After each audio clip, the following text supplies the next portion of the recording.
Hello, my name is Chance Patrick, and this is the first part of my CHUMP 4-bit computer. CHUMP standing for Cheap, Homemade, Understandable, Minimal Processor. In front of you is the first part of the CHUMP, which is the clock and counter. The goal of this is to be able to count the eventual 16 lines of code that will be available to us when we program the computer. And so now, this is currently using 3 555 timers, as well as 2 quad 2-input NAND gates, as well as the program counter.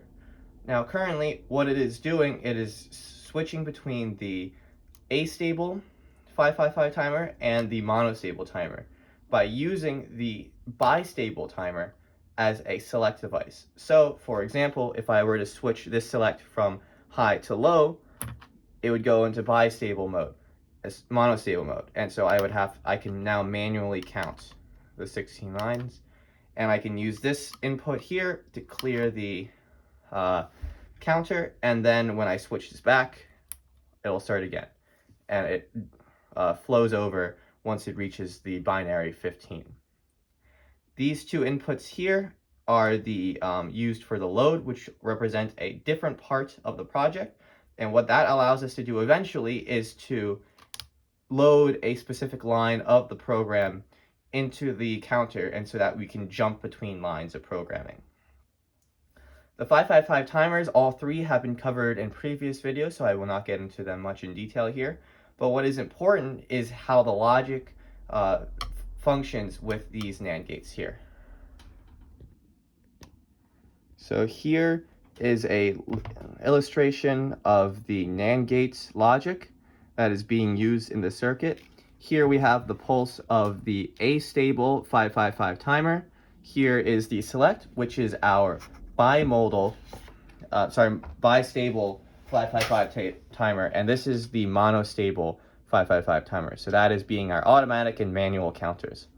And so in blue, or in the darker color, is the logic for when the astable pulse is being used. And so in that case, our select or bistable timer is being set to a high output, which, if you follow the color-coded inputs, eventually gives us an output of 1.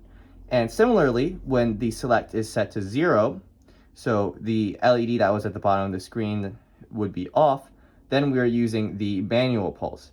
And so when the manual pulse is high, you can see that it also gives out a 1.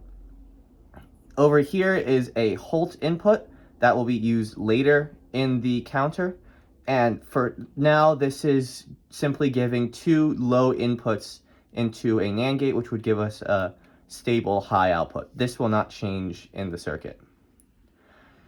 And what you may see is that even if we inputted something into manual when this is low, or if we inputted something when we input something into astable when this is low, or when we put something into manual when this is high, you will see that it will still take the astable or the manual pulse. It will not alternate between them because of the select. And depending on that logic here, it'll either take the astable or the manual pulse.